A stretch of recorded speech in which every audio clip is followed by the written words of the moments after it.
Retro. Hi, this is Vanessa Marshall, voice of Hera and Rook Cast, and you're listening to Dennis and Jay on Podcast Stardust. Their behavior is continually unexpected.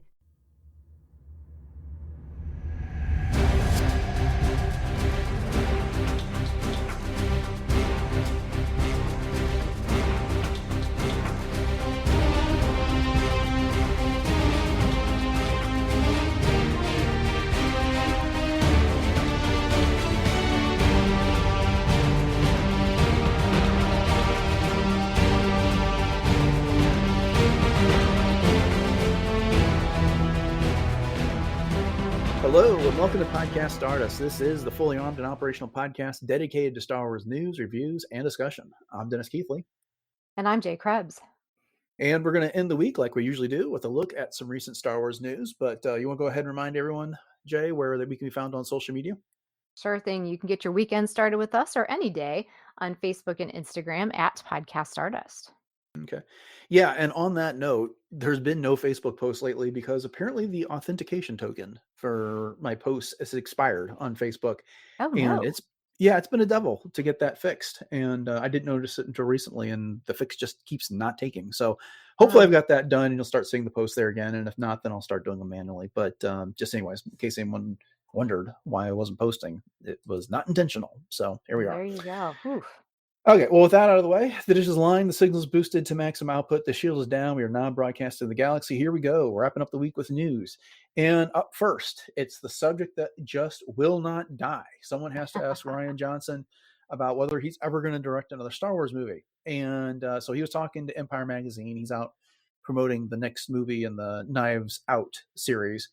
And anyways, first, when he was asked about what he's doing next, he said, the most exciting thing right now is this idea I have in my head for the next thing I'm going to make. And I think ultimately that's all you can do is just kind of follow your nose.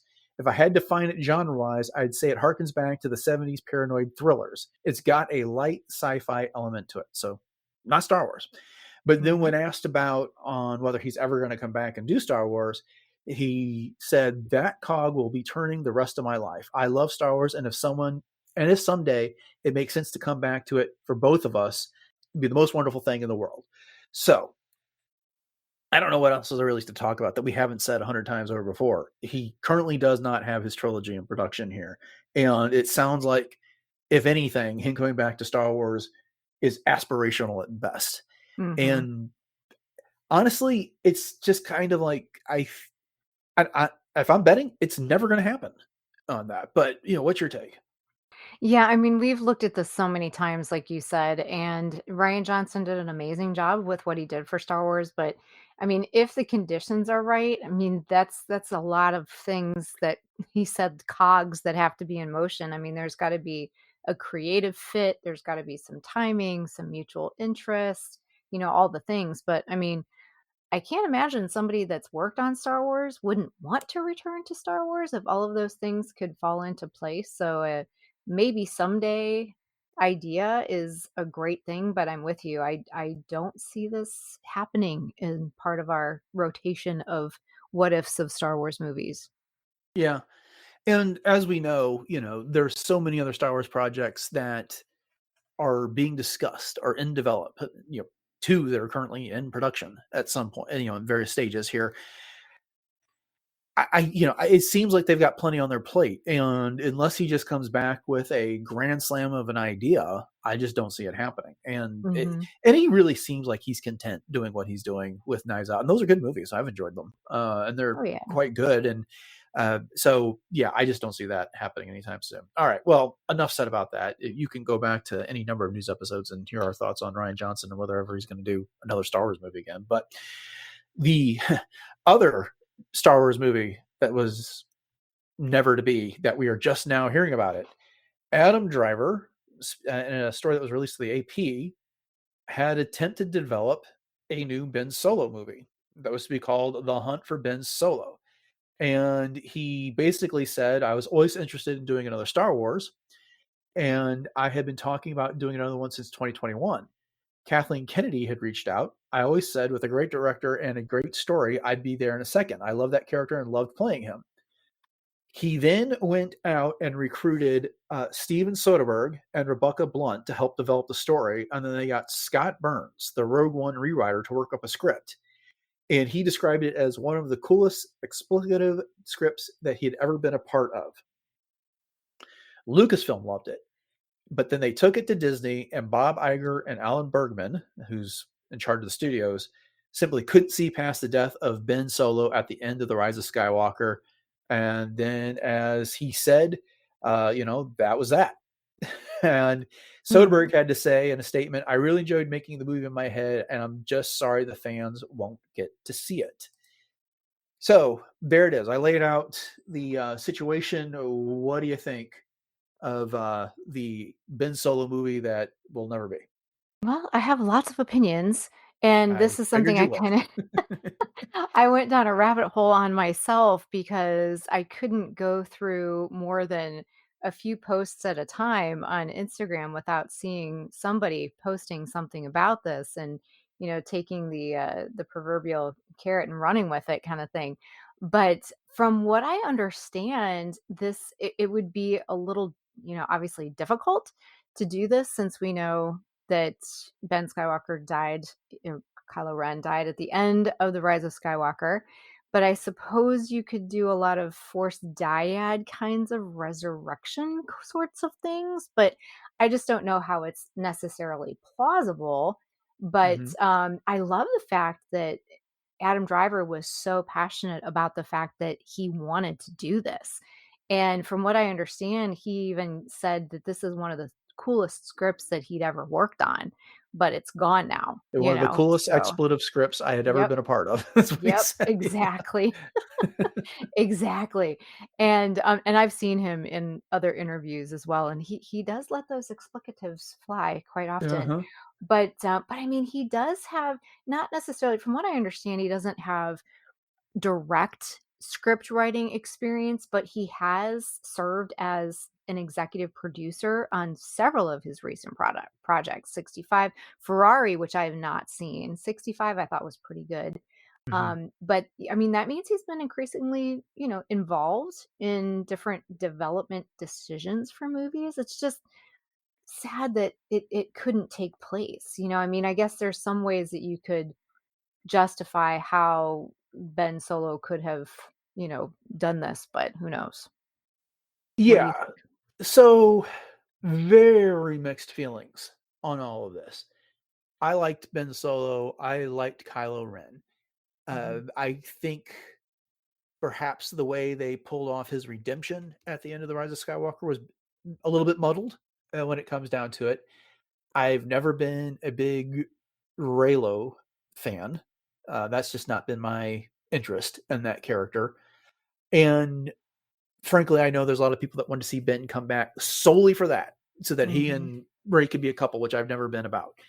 Mhm. I can't say that I disagree with Bob Iger and Alan Bergman that the character died. So how are you going to bring him back? And he died and became one with the Force the same way Luke Skywalker died and became one with the Force, the way that Yoda did and Obi-Wan Kenobi did, and various other people that Leia did. So what is it about him that suddenly he's going to come back? So sure, there's that. But on the other hand, you get Steven Soderbergh involved. I mean, Mhm. that guy is amazing. So if you have the opportunity to bring him into Star Wars, I feel like you got to take advantage of it. And I would trust them to come up with a story that makes sense in all of this. Mhm. If the Force can basically create Anakin Skywalker, the Force can come up with a way to bring back Ben Solo, if that's the will of the Force. Is it satisfying that way? Maybe not. But here's the thing: we have no details about this story other than what the working title is, "The Hunt for Ben Solo," in this case. So it's really hard to judge this thing overall. But like I said, I just it's just kind of that was 2021, and so maybe that's how they would have moved the franchise forward, and maybe that's why it's taken so long Mhm. to get another movie that takes place after the Rise of Skywalker, which we're now finally getting with Starfighter. And okay, and if that's the case, then this is the unknown thing that we've all been wondering. It's like, why aren't they ever doing anything that time period? Well, it's because they couldn't settle on it, and they had something like this Mm-hmm. sitting on the shelf. So I don't know. It's uh, yeah, I would love to have seen more out of Ben Solo and Kylo Ren of that character, because basically, some of the articles around this are just saying that Adam Driver felt like Ben Solo had unfinished business. I don't know what that is really, but I could think of almost something like The Crow, if you ever saw that movie, Oh, I where love that movie. yeah, Yeah. he comes back from the dead to right a wrong, and then once it's over, he goes back. And so, like, is it something like that, which could be cool? But yeah, I don't know. There's a lot of possibilities there, and so I won't completely reject the idea out of hand since we don't really have any details. I guess the other thing to say is that never say never on this. You know, Bob Iger's time at Disney, his days are numbered. He's got 1 year left after this, and they're going to be naming his replacement.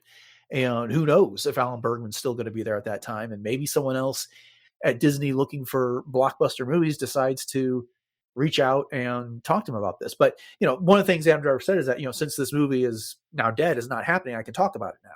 Well, he didn't really talk about it. He just gave us like the how it developed and then got shot down. We still don't know a whole lot of details. So Mm-hmm. those Mm-hmm. things are still out there. And we see Yeah. discarded ideas in Star Wars resurface and get used all the time. Oh yeah, totally, totally. And yeah, I think I called him Ben Skywalker earlier, but at any Well, rate, that is true in a he way. is a Skywalker Yeah. in a way. But there was other things as I was looking stuff up too that Adam Driver actually said that the script kind of started with that Ben wakes up alive, not sure how or why. He's Uh-huh. stripped of everything that defined him, the force, the name, the war, and he has to live as a nobody. And for me, that kind of sound reminds me of like a Jason Bourne sort of perspective in some ways. And, just trying to reclaim your identity. But I don't know where they would have went with that. This could be a really cool if they ever do, from a certain point of view kind of things, if they wanted to explore this idea, because obviously they're not canon, but it would be a fun what if. Yeah. Immediately, once you said that, the immediate thing that comes to mind is some sort of a clone, you know? Oh, yeah. Yeah. Yeah. And who That's what knows? they, Yeah. I mean, Ray is the son of a clone who didn't have any force powers. Mhm. And we saw how much trouble they were having creating clones that could use the force. So, yeah, interesting. It's all Right. possibilities. So, Yeah. well, anyway, like I said, it's dead for now, but never say never. Who knows? Maybe someone That's turns this right. into a book someday, like you said, or an Infinities type of a comic. We'll find Yeah. out. Yeah. Love to see it. All right. So those are the two big news stories that we had from this week. But Jay, you were gone. Had to do some traveling last week, and this was right after we had some publishing announcements from New York Comic Con. And there were two books that I really wanted to get your take on from that. And the first one is this legacy book by Madeline Rowe, which is going to be about Leia and Rey set between the Last Jedi and the Rise of Skywalker, and it's kind of described as them working together, reestablishing the Jedi, and then they're not in a good place with each other, despite what we saw from the end of the Last Jedi. They just kind of have Mhm. to figure out how to work together, and yeah, so and they're going to visit Tython of all places, which we got to see in the Mandalorian. But what do you think Right. of that one? Well, first of all, once again, great job holding down the battle station while I was gone. And I listened obviously to the news episode and I found myself talking to you as as I was listening. So now I actually get the chance to do it. So yeah, I'm at first I thought, oh, I don't know, is this a really necessary kind of a story? But after I read the interview that was linked there on StarWars.com that Madeline Rue had talked about how this is all going to take place, I'm actually really excited about it. So just the idea that, as you said, that Ray and Leia are just not in a good place. And Madeline talks about this in terms of, yeah, well, Ray just had this really messy situation with Leia's son. And, there was only so much that they could really explore, especially, in the movie, because the way that they had to piece some things together. this is going to be, I think, a really interesting story. Hmm. And just the fact that Madeline Rue also did a lot of research, not just research, but she utilized some of the real life information from Carrie Fisher's novels about herself, wishful drinking and the like, to put this together. And I love the way she talked about this as like a get along shirt for the two of Hmm. them. Right. So, yeah, so for me, I'm actually very interested. So at first, like I said, I thought, "Oh, I don't know about this," but I am definitely looking forward to it. Yeah, because there's so little in that time Right. period. Mhm. We've got what, one novel between The Last Jedi and The Rise of Skywalker, and that was the Resistance Reborn book Mhm. Mhm. that came out. And so getting more, and I really like that, they're taking head on how they fix the Skywalker library, the Skywalker lightsaber there. Yes. And then, yeah, I did also like the fact that she went back to Carrie Fisher's autobiographical stuff to figure out her voice in Mhm. this, Mhm. because, yeah, there's a lot of Carrie Fisher and Princess Leia. Oh, So that absolutely. made a lot of sense. But yeah, I'm looking forward to that one. I think it is an era. So many other eras in Star Wars are getting saturated right now, that are around the movies. That time period between Revenge of the Sith and A New Hope, and then between A New Hope and The Empire Strikes Back has got no breathing room with the amount of comics that they put out during there. And then this era that follows Return of the Jedi, before The Force Awakens, it's also starting to fill up. So Mhm. and then of course we got the Clone Wars and everything else that takes place between Attack of the Clones and Revenge of the Sith. So a lot of these eras are getting full of stories. So it's kind of time to move into this era if they're really going to develop it. And now that they know what they're doing going forward, post the Rise of Skywalker, why not tell some of this stuff? It's not like you're Sure. taking away story from anybody else. But there are no more Princess Leia stories after The Last Jedi. So there we are. Um, Exactly. Mhm. And I okay. like what she did with, the certain point of view eclipse story Mhm. with Brer Yeah. Organa. So I'm glad that you talked about that as well, because I would not have put her name with any other Star Wars works if not for the Uh-huh. notes. So thank you. Oh, of course. Of course. Okay, well, just a reminder that's coming out July 28th next year. So we got a ways to wait. I just got my copy of that book about Finn and Jaina today. I forgot Oh, I had did you? ordered. Yeah, I forgot I ordered it and it was coming out this fast. The next thing I was looking forward to was Adam Christopher's book about Darth Vader, and so I was like, Mhm. "Oh, there's a surprise." So I gotta read that soon. But we've Nice. got our discussion of the Revenge of the Sith novelization coming up, so I got to finish that first before I get into that. Mhm. The other big announcement, or the one that I thought would be of interest to talk to you about, was Eyes Like Stars, which, again, if you didn't listen to last week's news episode, is being described as the first Star Wars romance novel. It's being written by Ashley Poston, and it takes place 1.5 years before The Force Awakens. It features all new characters, a mysterious artifact, and the fearsome First Order, also coming out next summer. What do you think about this one, Jay? Well, it's funny because when I was listening to you and you were talking about romance novels in Star Wars, and I'm sitting there going, Lost Stars, Lost Stars. But as you pointed out, that was not an officially labeled romance novel. So this being the first one, I know you're not into romance novels, but this girl is. So and of course, if it's not for everybody, it's not for everybody. And we always say that all Star Wars doesn't have to be for everybody. But I'm very curious about this one, and I hope that they do it justice in terms of I'm not really familiar with any of Ashley Poston's work. I needed to look her up before we started tonight, and I did not do that. So if she has any other romance novel works out there, I will have to maybe check those out. I think that it is definitely going to be a very tricky tightrope to walk in some ways because like you said, we've definitely had so much romance in Star Wars. And I was also, thinking about Avar and Elzar in that list that you had wonderfully done on the last episode. But, this is going to be something that I think is going to definitely be of interest to a certain part of the Star Wars fandom, and we'll see how it plays out. So, I don't know. I'm looking forward to it. I like Yeah. it. Yeah. I don't know. It just is like I said, I don't read romances when it Mhm.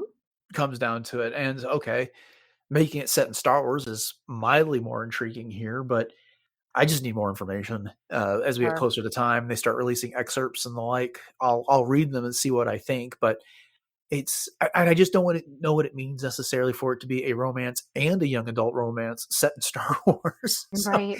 Well, it's it's just obviously not gonna be too explicit if it's a young adult because that means that no, the and that's characters not are, even my you know. concern. Is it's just I'm thinking of what we know about young adult novels is that typically your protagonists are going to be 18 and younger in that Mhm. type Right. of a situation.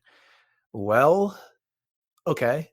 And, we've all been teenagers at one point in our lives. And I remember what my issues were when it came to, dating and that type of stuff. And I'm like, do I want that in my Star Wars? I don't know. And look, I'm not going to picket or boycott or anything like that. Not everything in Star Wars has to be for me, but it just is I can't remember the last time I was this torn about an announced Star Wars project this far in advance. Mhm. So, Mhm. That's yeah, fair. That's totally yeah, fair. And so summer will, definitely be heating up in more than one way, perhaps. yeah. Yeah. But I will say there is one other, publishing announcement that I am very interested in, and that is the manga, Oh, yeah. Tsukumo. From the Visions novel, and just because I think that, of course, with Visions being more of that feel, anyways, with the anime style, that this is just going to be a really, really good fit for a manga. So, and you know me, I love my own manga, so I am definitely looking forward to this one, and it's coming out right before my birthday on in July. Yeah. Summer's gonna be busy for us next year covering Yes, all this stuff. indeed. So, All and right, of come course, on over.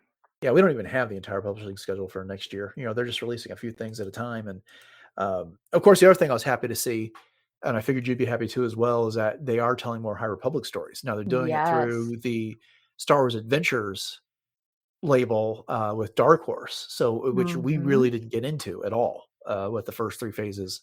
And it's clearly not a Nile or nameless type of a story. It doesn't. It sets 20 years. It takes place 20 years after phase two. So it's not tied to the path of the open hand or any of that stuff. It's its own adventure, which I think is what we were kind of hoping for, that they Yes. would take up some Mhm. of these other eras or periods of time and fill them in with some stories as well. Right. Yeah, the Pathfinders, which I think is a really great way to explore the High Republic as a Mhm. branch of what we know. Right. The last thing I forgot to put in the notes, but I wanted to ask you about was, of course, Drew Struzan passed away last week, and I talked Yeah. about the one opportunity I had to meet him, and of course, how we all know his work from all the different movie posters he did, how he pioneered that, and how movie posters are a very different genre of art today compared to what they were then. But did you ever get a chance to meet him, or did you have any memories of him that you want to talk about? No, I never did, and I don't think that I was ever at a con where he was available to meet unless he was at a couple of the, celebrations, and I just had, my agenda full, so to speak. So it was one of those things where I had to pick and choose and be a little bit intentional, but I really regret that. I regret not meeting him because you're absolutely right. I mean, the artistry behind a lot of these creations is not the same. Again, as you mentioned in the last news episode, not to take anything away from digital artists in any way, but it's becoming a lost art what he did. So Hmm. I'm really, really glad that you got a chance to meet him and that you had such a wonderful experience with that. And we've said so many times that if there's somebody that you want to meet and you're at a con, make sure you take the opportunity to do it because obviously tomorrow's not promised for any of us, but a lot of these creators, actors, producers, people behind the scenes that especially worked on the original Star Wars are really getting up there. So time is definitely limited. Indeed, indeed. All right. Well, that will I'm ending 2 weeks in a row on a sad story. Kind of hate to do that, but that's what it is. What it is. We had to catch up, and We just haven't had an opportunity to do so. And like I said, I really want to get your thoughts on some of these stories that came up last week. But here we are at the end of another news episode. And thank you all for joining us here on Podcast Stardust as we discussed all that. Hopefully there'll be more stories for us to get into next week, but we'll see what the week brings. We hope you've enjoyed the discussion. Go ahead and subscribe to the podcast if you haven't done so already, and you'll get all of our news episodes as we do them on pretty much a weekly basis when they come out. We'd also appreciate your ratings and reviews on whatever podcatcher it is that you use. And if you want to catch the entire back catalog of the show, one of the best places to do that is still retrozap.com, where all previous 955 episodes can be found. Jay, you want to go ahead and remind everybody of what our social media contacts are? Yes, so definitely find us on Instagram and Facebook once those tokens get ironed out.